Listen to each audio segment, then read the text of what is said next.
Hello and welcome back to the Brick Railway Builders podcast, a podcast all about Lego trains. This is an interview style podcast where I introduce everybody in the hobby to everyone. Joining me for this episode is Trace of Pierce Bricks. Hello Trace, how are you doing? Hello, I do well. Thank you so much for having me on. Absolutely. Every now and then your models do come up in conversation, so to have you on the podcast is actually really exciting. It's very kind. Everyone's been very, very kind with their words and their mentions. So thank you, everyone who's talked about me. So please take this time to formally introduce yourself. Yeah, absolutely. My handle is Pierce Bricks. I'm active on a lot of different social media platforms, specifically Flickr and Instagram. I've been a Lego fan since I was a kid, but recently reintroduced to the hobby during the height of the pandemic in 2020. Since then, I have been building different scales, starting in 6 wide, going to 7 wide, and now we've recently tackled 8 wide for what I think is the most realistic scale I can work with when it comes to how I build my British steam locomotives. Okay, I think that goes nicely into the first question. What can you tell us about your current Lego train collection? Yeah, right now it's a little eclectic. I've got a few tender engines, a King class, 1331 class, and then a B12 class, several small A1 Terriers, and then a couple Great Western tank engines as well. Just finished my J70 tram, and then currently I'm tailoring a lot of my rolling stock into new passenger stock for my Great Western layout. Speaking of your collection in particular, I remember when I first joined the LUKR, or back in the day when it was LNUR, I remember seeing your models and they were... what's a good way I could put this? Because seeing a person evolve when they build the models is always so fascinating. But I remember seeing your stuff for the first time and it was rinky-dink six-wide stuff. That's like the best way I could describe it. And seeing how it's evolved, especially your 1400 tank engine, some of the earliest pictures. I remember you doing a post somewhere and you were talking about your evolution and you had a picture of your... I think it was of that model in particular, where you had the original 6 wide version and then progressive stages to the model that it is now. And that's always so fascinating to see from any builder. Yeah, I mean, generously, both the A1 Terrier and then my 1400 Auto Tank were some of the first models I built just because they are my favorite steam engines. I've been mimicking a lot of Isaac Smith movies building styles. And while 6 wide is a great way for beginners because it's less piece intensive, it really does show off the chunkiness of your models and it really does exploit sort of how difficult it is to squeeze detail into such a smaller scale.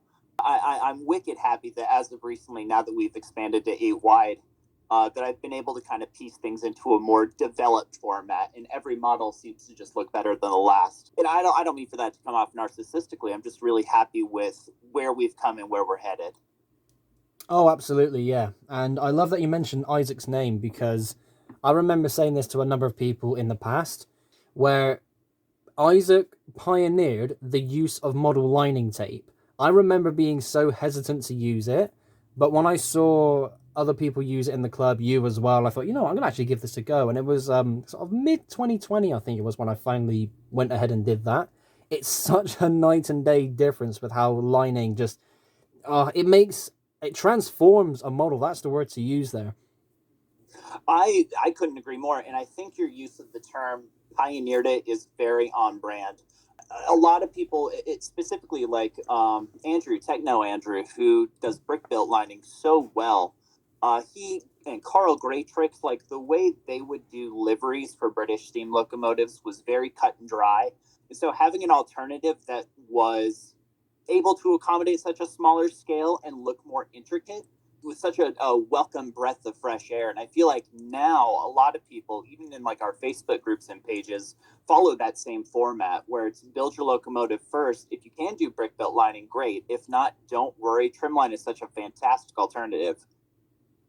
Definitely. And just going back as well, just to quickly kind of touch upon Isaac, I miss him so much. I remember the day when he announced his departure kind of from the hobby as a whole because he moved on with life and like all power to him. But it's like, I know what he can do, what he's capable of. Isaac, if you're listening, please come back. We actually miss you.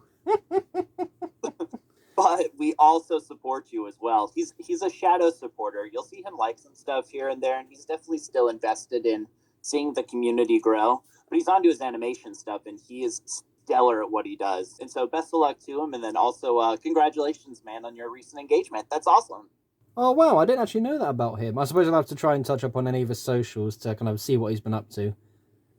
Yeah, he's kind of a private guy, but the stuff that he does let go is always very genuine and careful, and so I try to respect that too for him. So going back on topic a little bit, I wanted to also mention what you said about normalizing. I can't remember what you said a moment ago, but about normalizing the use of lining tape. But I also like how it's been more and more normalized over the past year or so, maybe, of 8 wide models being used to represent British engines because there was a, what would you call it? What's the word? Yeah, there was a template where people would say you do 6 wide for underground stuff, 7 wide for British stuff, and 8 wide for American stuff. But ever since one of our international members, Renzo, who builds all of his stuff at 8 wide, I thought it really does look good. And I've said this to other people. When you go from 6 wide to 7 wide, that extra stud in width really makes a change. But going from 7 to 8 makes the exact same change. And I love how I'm seeing more and more 8 stud wide models to represent British models. Absolutely, I think there was definitely a stigma about how you scale things to make it realistic in comparison to other models, and a big contributor to why I've changed over to 8 wide instead of sticking with the 7 wide fine scale that was established was due to a brick or a build-in chat Glenn Holland and Sam British Bricks did, where they discussed that 10 wide is normally accepted for American locomotives. And so if you float between that 7 and 8 wide, depending on the engine for British scale, it all tends to come out in the wash. And I think that really helps justify when you're trying to find the right scale and give your dimensions the right width and bearing. Speaking of 10 wide for American, there's a Lego train builder who's in a Discord server for dedicated Lego Thomas builds, and he's been making some more locomotives, which was always lovely to see. And he gave a go at making some 10 wide American engines, and recently he tackled the big boy. And he puts the big boy in big boy. I can't show off any pictures of it, but I think 10 wide American is actually going to become a norm in the next year or so. I genuinely, because following off, like I said a moment ago, where we have normalized 8 wide can be used for British models, 10 wide for American is probably going to kick in sooner than people think. Maybe not so suddenly and not straight away. They're not going to see a dozen builders at once post on numerous different forums and websites. Here's my model. It's an American engine and it's 10 studs wide. Maybe that's what it would take to kind of kick that push or whatever the word would be. But I reckon it's the next evolution for American models. 10, I mean, you say 10 wide, you think, good lord, that's big. But when you look at how everything is built with Lego, it makes sense. And I'm not brave enough to try it because it's not quite my area of expertise. I don't really do American models, but someone has to build a fleet of American engines 10 wide, like 3 or 4, not on a massive amount, and just out of nowhere, boom, post it on every website possible. Be like, and what? Come on, people, catch up. Yeah, no, and I mean it's 10 wide just really encompasses a lot of that really chunky and industrial feeling build work that comes with American locomotives, both steam and diesel. And so if you can accommodate that and really make it worth your breath to allow your model to grow in that size, it gives more credence for us who are building British locomotives to keep our scale contained while having the freedom to maybe go a little bit wider into that 8 wide range. Let your pistons be 9 wide. Like, it'll all come out together. So, for many people, they probably already know the answer for this, but the discussion itself is going to be fascinating. What is your favorite or standout model that you have built so far? I feel like I'm betraying myself because I put so much time into making the A1 Terrier, A1X Terrier come out the way that I wanted it to.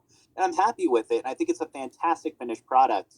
But as of recently, my 1400 Great Western Auto tank, I think, is my magnum opus. The amount of effort I put into just trying to get that scaling correct, and the fact that it not only has working motion, but it also has working lights, it has such a detailed cab.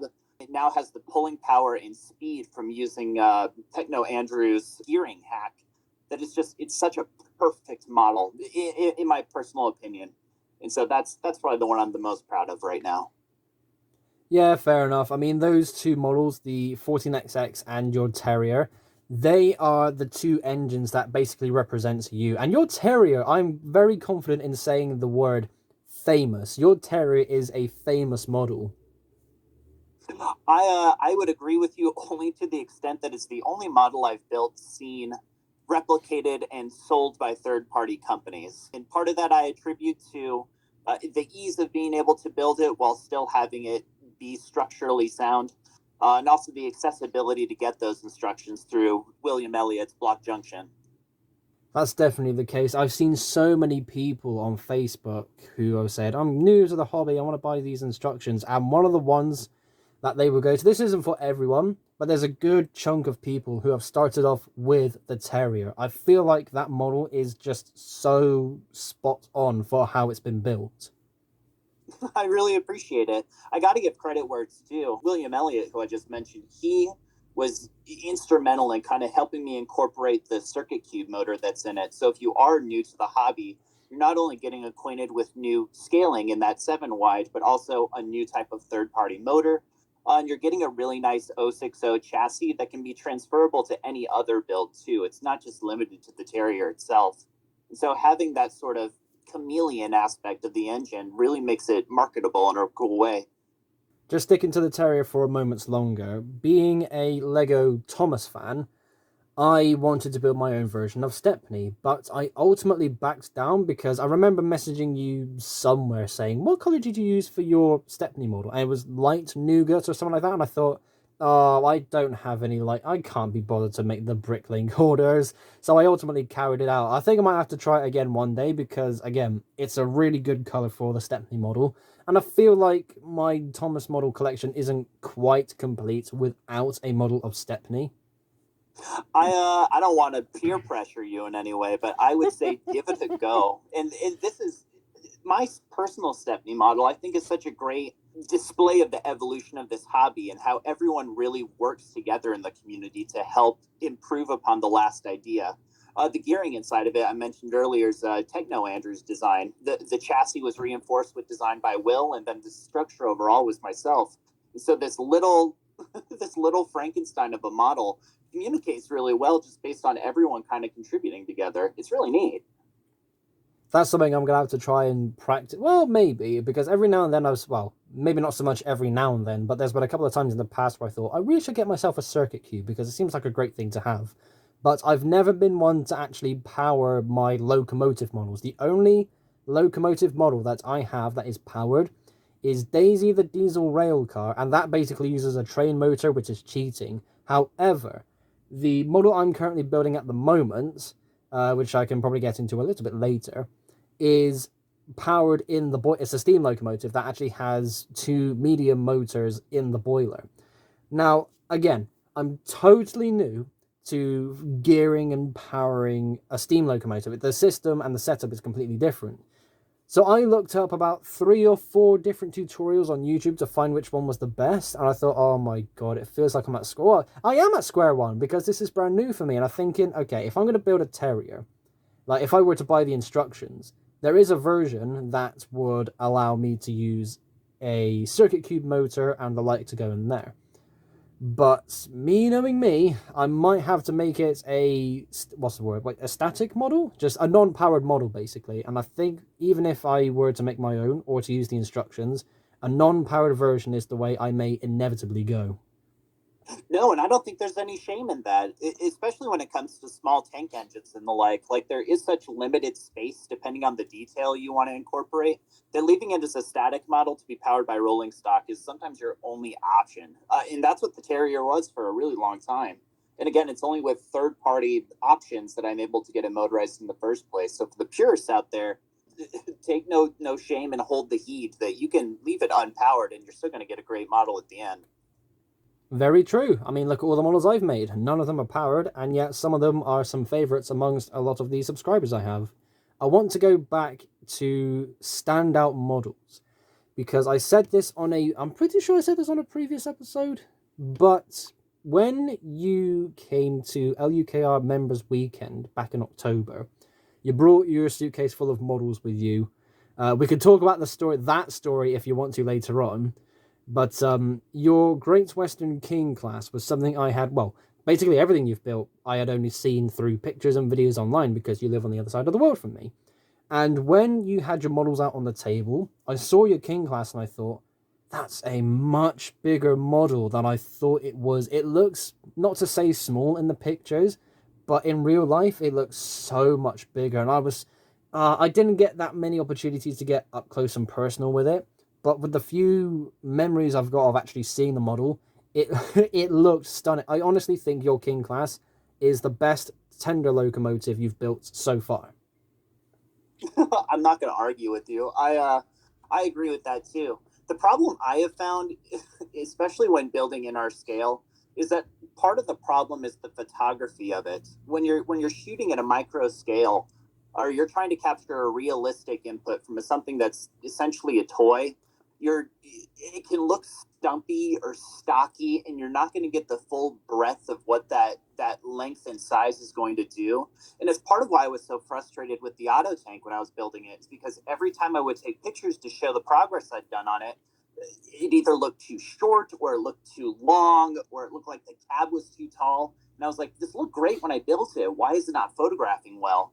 And a lot of that is just down to angling and the way that you photograph things. And so I appreciate the compliments on my King. I love that King class. At Members Weekend, I luckily got to see the inspiration for it that I found on Flickr as well and compare the two. And without Lewis Bird encouraging me to do the Big Four Blues, where all four of the Big Four railway companies had their corporate blue tender engines, we both kind of took on the task to try and replicate those four and have them displayed. And that was seeing that come to fruition was really fulfilling. I'm happy that we got the opportunity to show those off. When you said when you're going to look at the model to inspire yours, was it Lewis or was it Seth Bricks? Because I remember, I think I remember his model of the King class coming up in conversation somewhere. No, sorry, and I spaced for a second. And I should have mentioned it, but it was Paul. Paul, with all of his fantastic Great Western stuff that he has, he brought his King as well. In all of his photos I'd seen on Flickr between his corporate blue and his Brunswick green one, those were the biggest inspirations for how I kind of tailored my King class as well. And even then, comparing the two, like the way he tapered his firebox is something I can't understand I can do or how to do with mine yet. And so there's always potential, and always reach out and ask people for help in the community, because we're a really grateful bunch and we're a really helpful bunch, because otherwise we're not going to be able to grow. So I mentioned a moment ago about a certain story with your suitcase full of Lego train models regarding Members Weekend. Would you like to talk about that? You don't have to if you don't want to.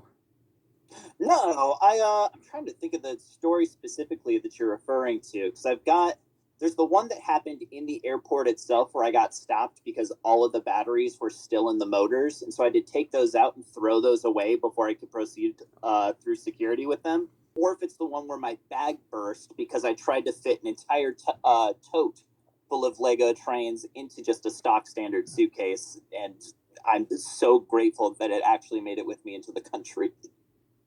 I didn't realize you had to throw all the batteries away. That I don't think you said. But I was referring more so to when you temporarily lost that suitcase. Oh my God, Luke, I forgot all about that. I buried that trauma so deep. No, we, God, after a multi-hour flight, where we had just been tossed around by Lingus Air in order to get into our plane in the first place. We were fully booked. We were part of probably 300 people on the flight. We arrive at our destination and they make an announcement saying only 12 bags made it back to the States with us. And Mads, my wife and I were so scared. And me, I'm like, I'm never going to see these trains again. My entire creative life's work is now gone and lost across the sea. And thank God they pulled it. I was like the third to last bag that came through the carousel. Luckily, both of our bags made it through. And I don't know who to thank for that kind of fortunate circumstance, but whomever, however, you have me undyingly committed to you. Oh, I didn't mean to dig up that trauma, but at the same time, that is just insane luck. I mean, Oh, I've oh my never been goodness. frustrated and sad and scared in my entire life. I remember seeing this in the group chat. It was like a few days after the weekend. It's just all I see is a note that says, just from you, the airport lost my luggage and it includes the suitcase full of luggage. And I swear to God, I was thinking, like after the weekend, like on Monday, I was thinking, what would happen if Trace or Renzo just lost their suitcase full of trains? What would they do? And then, like 6 hours later, you make that message. I'm like, oh Christ, I jinxed it. Oh no. No, everyone was so encouraging and they were so supportive to talk me off the ledge because I was just going back and forth of like, if I never see these trains again, I'm never building again. This is a sign. This means I need to give up and move on to something different. Yeah, I honestly, well, before you followed it up by saying, yeah, we got the suitcase back with all the models in, I was just waiting, like, what do you call it? Refreshing the Lego Rail Facebook group, just waiting for a post from Trace that says, due to an unfortunate events regarding air travel, I am leaving the hobby, or just something along those lines. I'm just waiting for the tragedy to fully kick in. This is my big farewell. It's been a great time. I wish all of you the best. So long. Oh my goodness. So a favourite question of mine is what is coming next? What is your ideal Lego train set? And what is the best Lego train set you have ever owned? I'm assuming this is in reference to kits that Lego has officially produced, right? It doesn't have to be Lego branded either. Oh, okay. I appreciate that. But an actual train set, like a train track and a wagon sort of thing. Not necessarily a circuit cube kit, like a proper set that you can play with. Yeah, I would say idyllically, oh, if I could have it again, I would love to get that. I think it's the Constitution train set from the Lone Ranger line of things. That was it had such great playability. There was so many accent pieces in terms of track and wagons that you could really just play with, and the ability to motorize the whole thing was such an easy hack.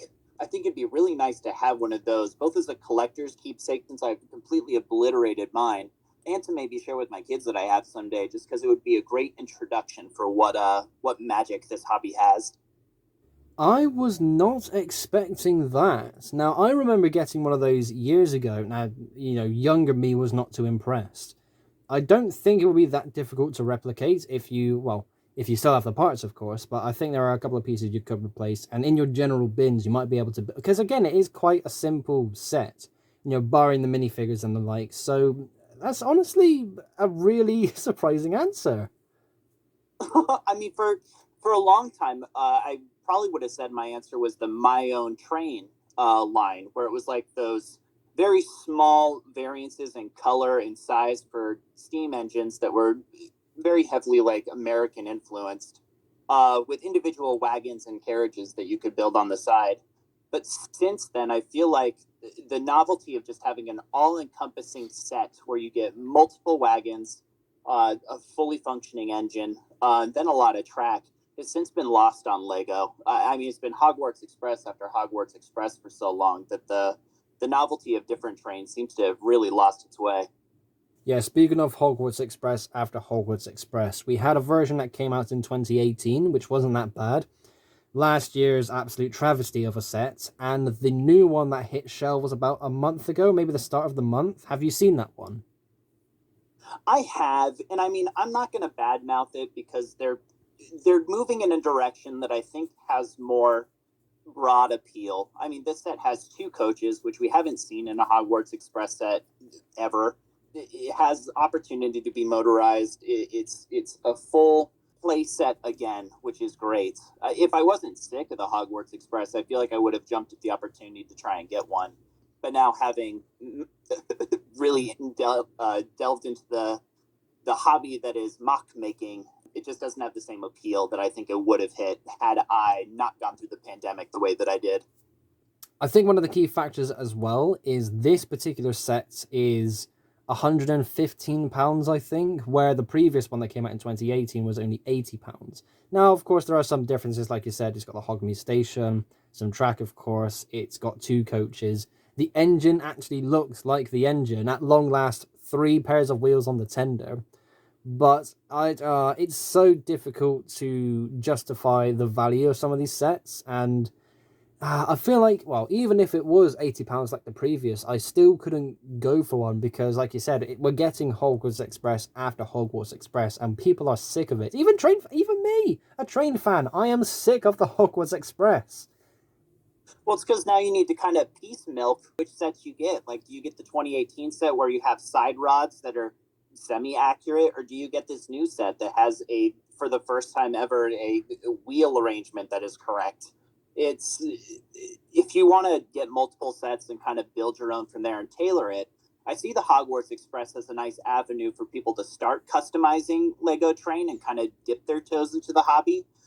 So I can't badmouth it too much, but once you're in the thick of it, and you start to see the cracks and the flaws, it's hard to overlook those and get the set just out of pure joy. And I think you, me, and the many other people who mock our own trains, we can't help but look at sets and this new Hogwarts Express in particular and think, they could have done this better. I don't know why they made this decision. But it doesn't mean it's a bad set. I think we can't help but look at it through a specific lens. Oh, of course, we're innately critical just for the fact that we've spent so much time honing our own niche craft that is mock making. So that was the conversation on the best Lego train set you have ever owned. What is, or how would you describe your ideal Lego train set? I This is going to come across pompous, and so I do want to preface it by saying I don't mean it like that in any way.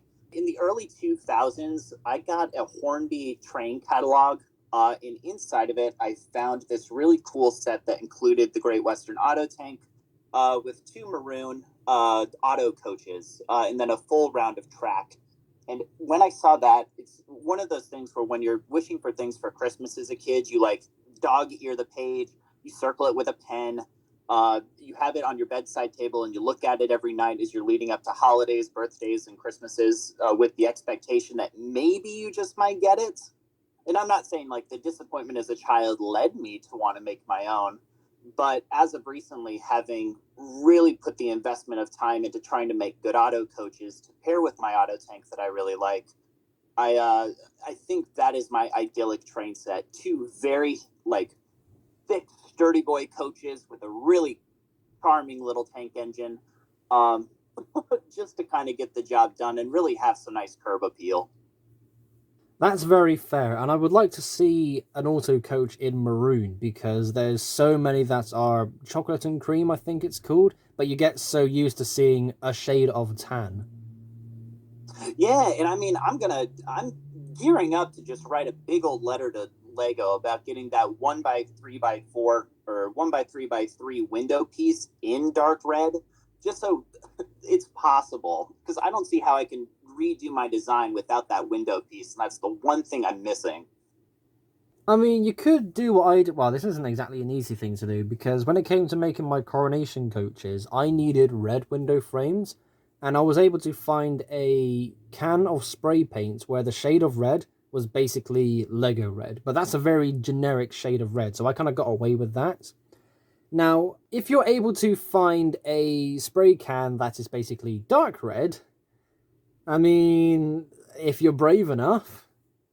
I mean, I've been toying with the idea of using that wine colored trimline tape around a 1 by 3 by 3 just transparent brick built window in hopes of replicating the frame. And it's not the ugliest thing that I've seen, and I'm certainly not against like completely obliterating a piece in order to make it work for my value. But it just looks weird, and so I'm looking for alternative solutions. If anyone has an idea, feel free to reach out to me. But I just haven't found it yet. You know what? That reminds me. I wonder if blue bricks have dark red windows because I was able to get some from them. Not dark red, but the normal red shade of window frame pieces. I'm fairly confident they do dark red as well, but don't quote me. That might be something to look into. I have Blue Bricks is my best friend. They do have it in the 1 by 2 by 3 train windows, which I have stockpiled thanks to the hefty shipping of our friend Renzo. but nothing for that 1x3x3. And I'm holding out. I'm hoping that their next batch that they're releasing in August for their new products they're putting out, some new window pieces will be available too. So fingers crossed. That's a very interesting phrase you use, blue bricks, your best friend. Ever since a certain political choice was made here in the UK a few years ago, blue bricks just stopped shipping to the UK altogether, and blue bricks is based in Germany. Now, we've had to use our international member, Renzo, who is based in Europe, to get anything shipped over from blue bricks to us.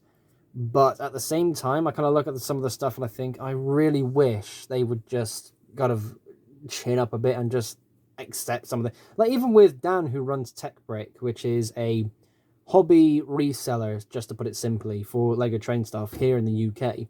He has gotten in touch with Blue Bricks before, and they've just flat out refused, and I don't understand why. There's a market here. Come on, people.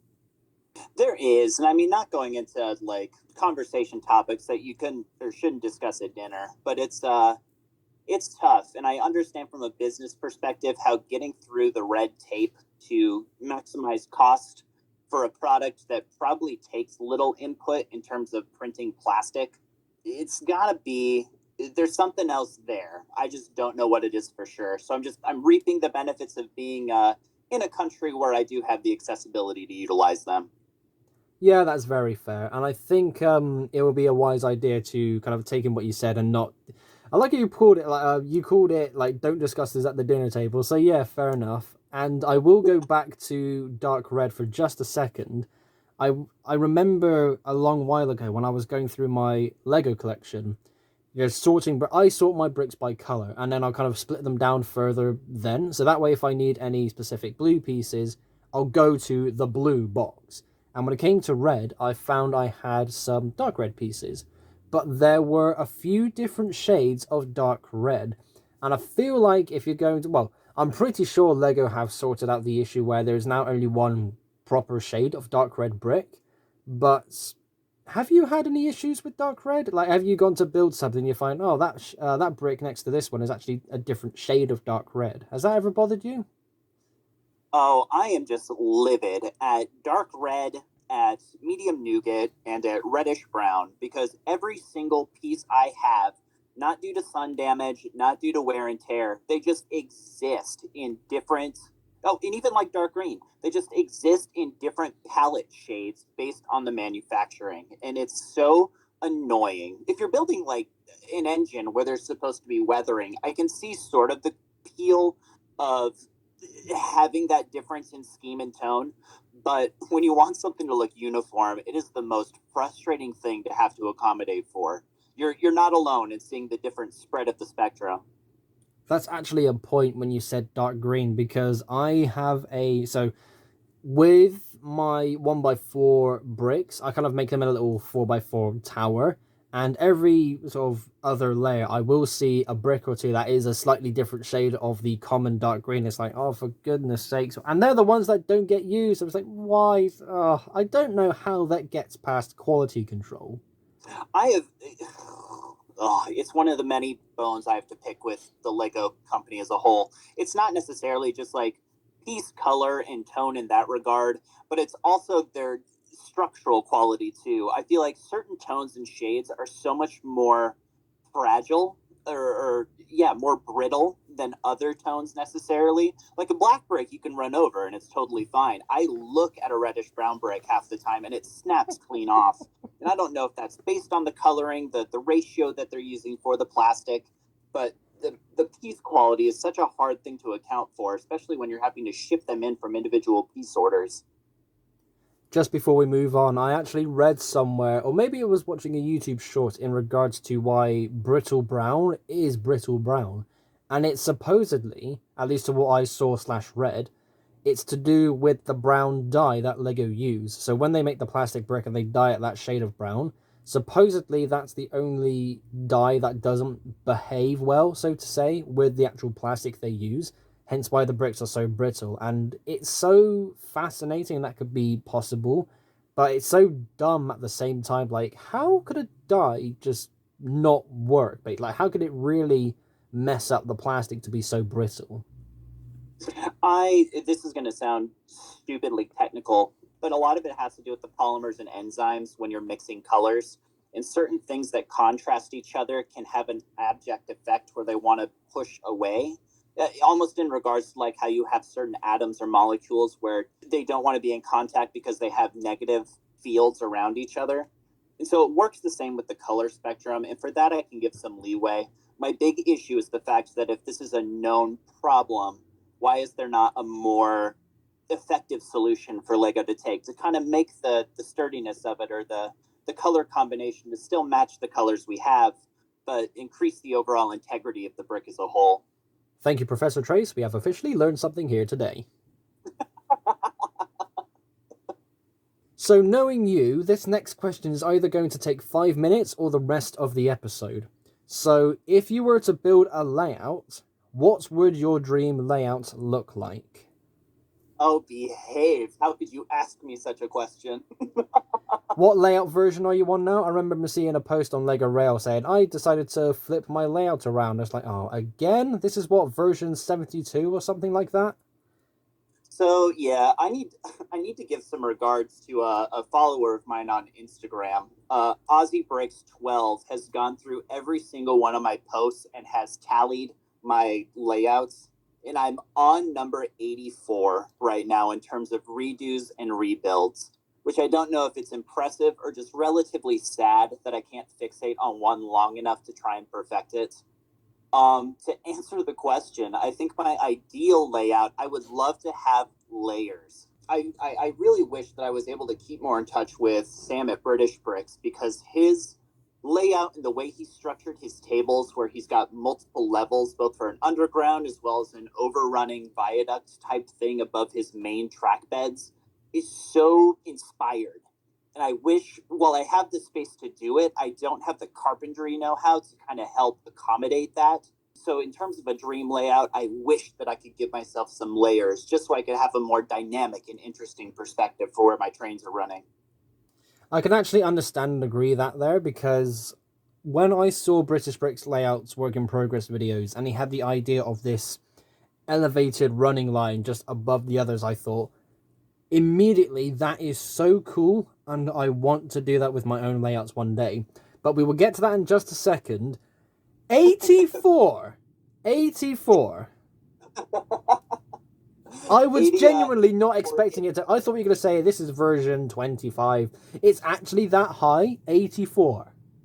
It is, and a lot of it are layouts that I completely forgot I did. I don't know if anyone who knows of my work or how I've been building, if you remember the layout that had the big canyon walls and those awfully vibrant magenta trees, that thing got switched around at least 12 or 14 times just in terms of trying to fix that whole siding of the thing.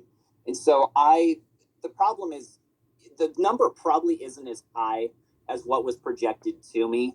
But if you take into account every time the track changes or every time your scenery pieces get refitted, then those numbers pile up. And I think that's what leads to the bigger total overall.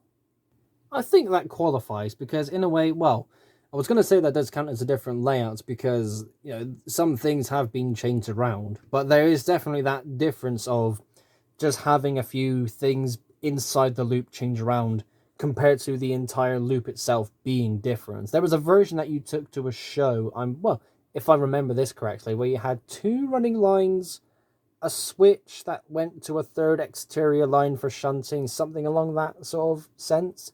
And I remember looking at that going, that's probably the best version of the layouts that you have built because there's so much running at once. It was, and honestly, for a show, that was the most dynamic thing I could have brought with me. The problem with it was the bulkiness around it, and the fact that with the running lines working in the way that it was, I couldn't add any exterior scenery around it. And so people had full scope to be able to reach out and touch the trains when I wasn't paying attention. And so the big inspiration behind this current layout I have is where I have a lot of detail internally in the middle oval where the track is happening.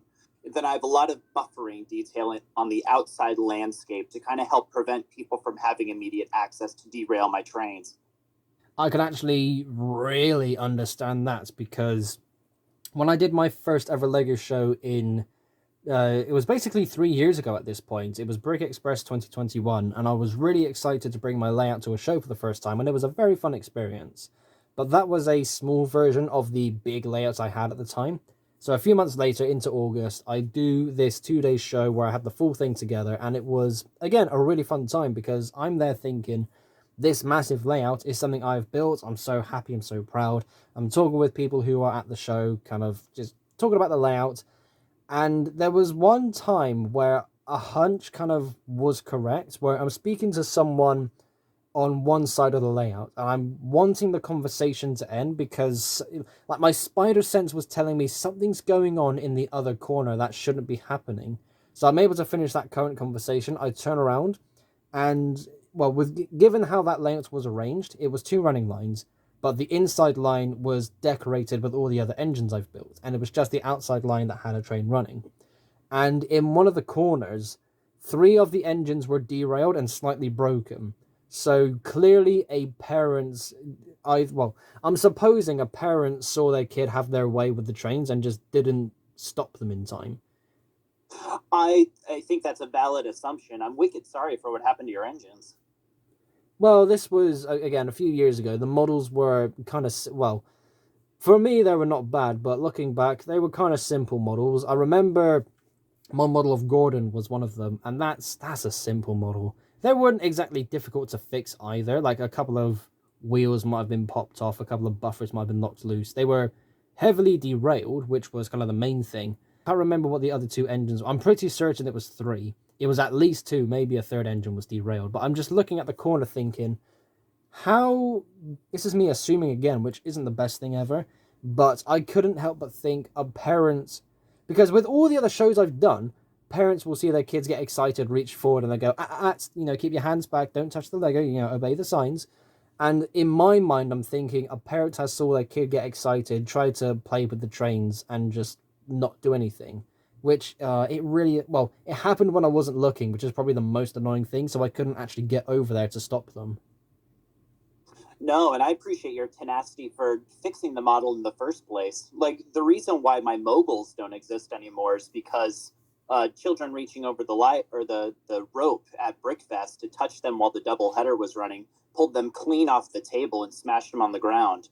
And my issue, a lot of it, is the lack of responsibility for the parents who are around, or the parents claiming that I should have been prepared for the inevitability of children trying to reach for the models, which is frustrating in a regard because there's things you can plan for, and then there's things that sort of you have an expectation will be followed in terms of rules. Yeah, I mean, I try to have this as well, where the Bristol Brick Show, which is the biggest Lego show that my club does every year, took place in November, and it's going to take place again in November this year. Details to follow, but that's besides the point. I feared a repeat of what happened in that August 2021 show because the layout was basically the same size and it was up against a wall, so only three of the sides were exposed compared to all four sides where a 360 view was available. But I thought to myself, okay, I've got me and my dad at the table, so I've got another pair of hands, another pair of eyes to make sure everything is okay. But at the same time, I want something in place to stop kids from reaching over. So I was able to get what do you call them? It's like, what do you call them? It's not velvet rope. It's like when you go to a shop or a supermarket, and you're queuing up, and they've Oh, got that it's like a pole with a stretchy. yeah, yeah, It's like yeah. We a call them, car seat sort of strap. It's like those that hook on from pole to pole. I had that all around the tables. which is so smart. We call them barriers here. I'm not sure what y'all would call Yeah, them just there. Also, just barriers. Yeah. In the lead up to that show, I made a request beforehand to say if there's any kind of barrier or something where I can put a bit of space between the spectators and the tables itself, I would love for that to happen because it will greatly reduce risk of children reaching out and potentially, well, like you just described here, completely derailing and smashing one of the models. no, for sure. And I mean, I got to give credit to certain organizers for events who, when they do have the instructions for or the request forms for when they're accepting applications to show at their shows, They will include, like, would you require this many tables? Would you require barriers? Would you require outlets? Things like that. In the shows that kind of look out for the vendors who are attending it, I give full applause to. It's not an easy job, but those little instances really make the show a lot easier for those who are displaying. Our log is really good for that. In the sense, like, do you need tables? Do you need a 360 view? And I think I'm going to have to try and push the use of, or the inclusion of, do you want barricades? Do you need an extra layer of security for your display? Because there are some displays that are interactive, but there's a hell of a lot that aren't. You can watch all the pretty Lego stuff do its thing, like with the train layout, you can watch the trains go around the table, but it's not an invitation to touch. And I think trying to get an extra layer of security kind of be normalized. It's not a nice thing to say, and it's not a good thing to see at shows, but I think it will increase the understanding to the public. You know, look, but don't touch. Yeah, no, and I mean, I give kudos to a buddy of mine, Bricks with Wheels, who made a good public service announcement for shows that's like, regardless of what the exhibit is, if it's interactive or not, always treat it like you're at a museum and ask before you extend your hands. And I think it's a great way to kind of approach coming to a Lego show. So, because of this interview style, I am able to chop and change some of the questions as well as introduce new ones. So, this isn't the best wording for this question, this will be refined in the future. But, Trace, what is the best piece of advice you have received regarding this hobby? I think the best piece of advice I have received has been in relation to your own creative shortcomings and frustrations. And essentially, it's be like cognizant of when you need to step away. If you're beating your head on a problem and you're just trying to kind of muscle through figuring out either a technique or a structural build or a way that a design should go, you're not going to get your best work. And the mantra I kind of ran by a year ago was to never be afraid to delete your art, which is taken from the YouTube channel Drawfee, but I think is very applicable in life, where it's don't hold anything too precious, especially if it's something that just isn't working. Sometimes you just need to start completely over. And sometimes that fresh take is what's going to give you your best result. And so, if I can leave anyone listening with any kind of advice, know when to step away and know when you just need to scrap it. And you can always come back to it. It's not like your ideas are leaving you. Sometimes they just need a fresher approach. So, in wanting to normalize giving and receiving advice, I think that was a really good start because there are people, even myself, where I would want to build something, and there's times where I would just have to concede and scrap the engine or just the model as a whole, whatever it would be. And I think that's something that needs to be more widely known, not so much accepted, because it's not fun to scrap a model. Well, it is if you want to scrap it for the parts for something else you want to build, but nobody wants to be halfway through building something and just hit this wall of, oh, how do I make this better? How do I make this work? Because, yeah, like you said, sometimes you need to just, well, not give it up, but, know when to scrap it and leave it be. You could definitely note it down, but now may not be the best time for that particular challenge. No, for sure. And I think especially in terms of like Lego trains, like let's say you figured out your piston movement, you got your wheel arrangement figured out, and so you're starting to build your body up.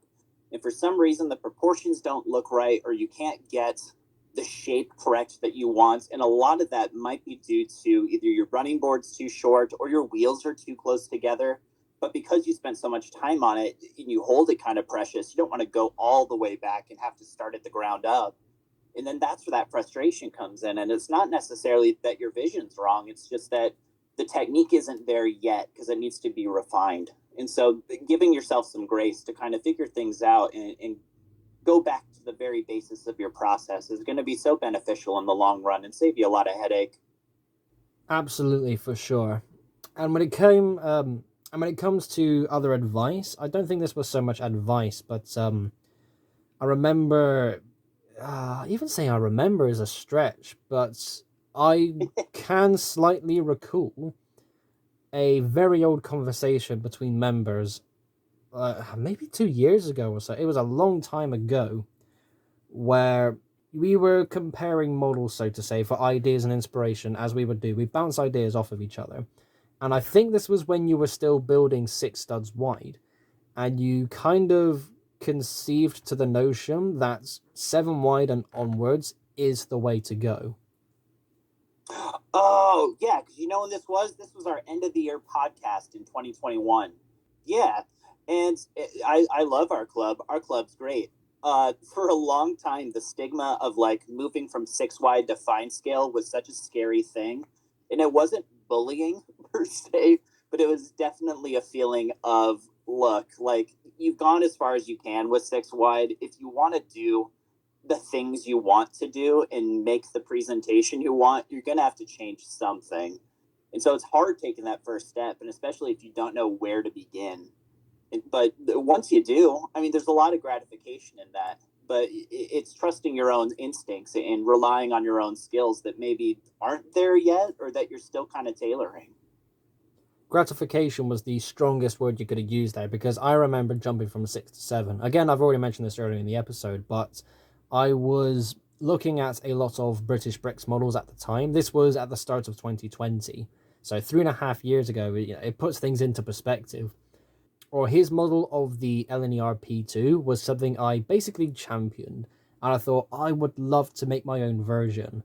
And when I took my P2 that was 6 wide, made it 7 wide, there was a side of me that thought, this is the best ever. Not to say that it's better than anyone else's model, but this is the model that I have built that I can put on a pedestal and say, this is my best work. And that gratification is overflowing, because when you make a jump, again, this example is going from 6 wide to 7 wide, but when it comes to pretty much, even outside of the hobby, just in life, and well, not to get too philosophical, but when you take a massive leap and you can see how it's paying off, especially how quickly it did with this particular model, again, for this example, the gratification is overwhelming and it's amazing. Oh, absolutely. And I mean, until my dying breath, I will herald Techno Andrew. Andrew is the godfather of the modern Lego train builds. And a lot of his 7 wide stuff, I was trying to replicate in 6 wide and just couldn't get there until it dawned on me that without 7 wide, I'm not going to achieve that same level of detail that I really would like to have. And so you're 100% correct. Like you just got to take the leap. And moving on to our final question, what projects do you have in the works and what do you hope to build in the future? So currently on the workbench, there's a lot going on. I'm doing a lot of architectural stuff to kind of help with the back landscape of my layout. I've got 2 suburban coaches being worked on for my Great Western stuff. And then I'm currently working on a project that really isn't super secret, but is going to be really fun to unveil. That's going to be going to the Didcot Railway, or the Railway Center, and so I'm really excited for when I can talk about that a little bit more. Down the line, projects that I would hope to work on. I'd love to start working on either a Star class or a Castle class for my Great Western Fleet. And I want to do something else in the BR Black. I'm just trying to figure out what I want that to be. So when that time comes, we'll jump on in. Just to add to this, because I remember a conversation for, again, another previous episode, where I talked about how a bunch of club members have their own version of a Gronk. And I talked about how if we all made our own version and put them in a line, no 2 models would be the same. Do you think you would ever jump in on that? No. Oh, okay. Well, that shuts that down. But you know what? Fair enough. Wise move. No, I mean, we talk about comfort zones and like stepping out of your comfort zone, especially when building. Diesels aren't something I'm inherently afraid of. It's just something that with the limited free time I have to build right now, I'm not going to invest that time in something that I'm not passionate about. And so I admire those who build great diesels. I am not amongst your ranks, and I don't plan on being there for a while. Well, if you ever want to come back to it, that would be an excellent model to use for your BR Black. You know what I'm trying to mean. If you ever want to build a model in BR Black, a Gronk will always be there, ready and waiting for you. Absolutely, and I appreciate the opportunity, even if it is never used. Do you think you'll ever build a diesel in the future? Any kind? I've got 2. I have a Pinterest board full of stuff that I use as reference material in terms of scaling and detailing, and I've got 2 different diesels in there that I think I could try and I would be happy with the results. Again, they're on the farthest of my back burners right now. They're just not of my interest, but there is a inclination to want to try at some point. Are we going to know what these two diesels are? No, because then people ask about them. Oh, well, you are very anti-diesel, but you know what? I love that. Steam team forever. Yeah, you gotta stick to your guns. And I mean, it's not Steam loyalist talk, but it's definitely a Steam preference talk. And that will mark the end of the episode. Thank you so much, Trace, for coming on. That was my pleasure. I was so happy when you reached out to me, Luke. So thanks for letting me come on and kind of just talk spiel. Absolutely. So if you want to use this time to sell yourself and advertise what you got going on, please feel free to do so. Absolutely. Things are a little dark right now while I'm busy at work, but please look through my archives on Pierce Bricks, my Instagram, Pierce Bricks, my Flickr, and Pierce Bricks, my YouTube channel. Stuff will be coming out periodically, and once we head into August, the slow season for my work, building's going to pick back up and some new projects are really going to start to come out. So follow me there and feel free to engage. Always happy to answer questions and always happy to see who's following me. All of the social media links will be down in the description, and we will BRB with more BRBs. Thank you all ever so much for listening, everyone, and I shall see you all in the next episode. Bye-bye. Bye!